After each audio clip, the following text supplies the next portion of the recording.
If you were challenged to make a game with no prior experience, you may be daunted by the prospect. You probably wouldn't know where to start. Well, I'm no expert myself, but I'd be inclined not to worry about the presentation and start with a solid idea. It doesn't have to be a complex one, as long as it's compelling to the player.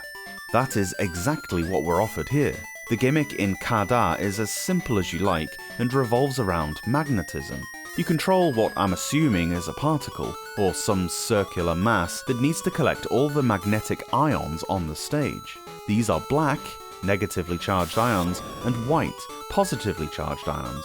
Your character also fluctuates between these two shades and charges.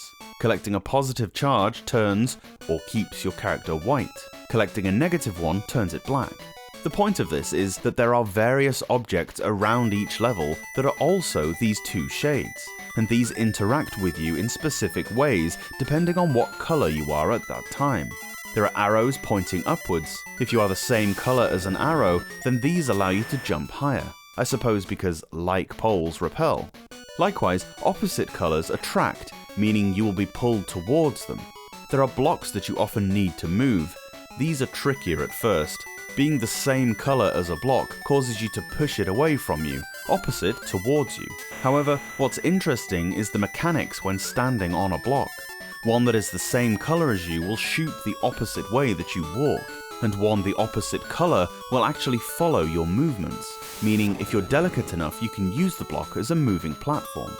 Levels are timed, but not strictly so, and there are oftentimes keys and candies that increase your time. It's a good idea to pause frequently, as this stops the timer and allows you to scroll around the stage so you can plan your route.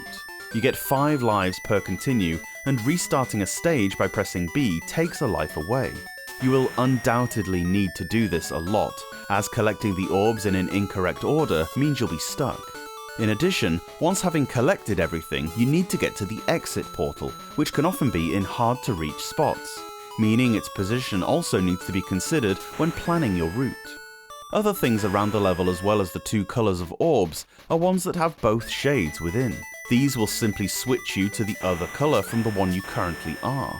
There are a few different monsters, but these don't harm you. They just bash you about rather vigorously, which can knock you to areas that leave you stuck, or just suck up your time. I mean, they launch you pretty far. There are elevators, teleporters, and crumbling platforms, as well as force fields that push you in a particular direction, or can only be passed from one side. You get 5 lives, but it's per continue, as I say, and if you don't care too much about your score, then you can play this game indefinitely. A password is given after each level you complete, and levels are grouped in 10s. You can choose any stage within the 10 to tackle, and beating one fills up this silhouette of a body a little more, and this anime girl's face starts to become happier. Once all 10 are conquered, you move on to the next 10. 50 levels in all with an excellent difficulty curve. Some later levels are not just about seeing what is to be done, skill plays a huge part, especially when it comes to manipulating the blocks. They can skid all over the place.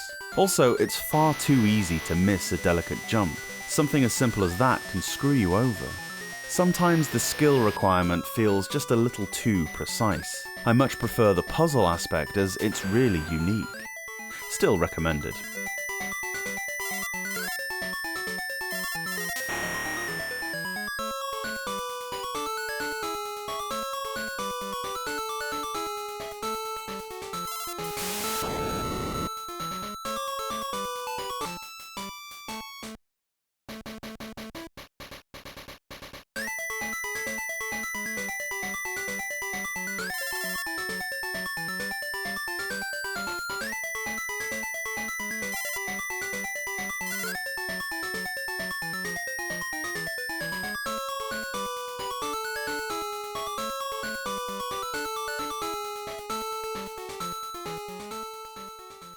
Thanks so much for watching this video.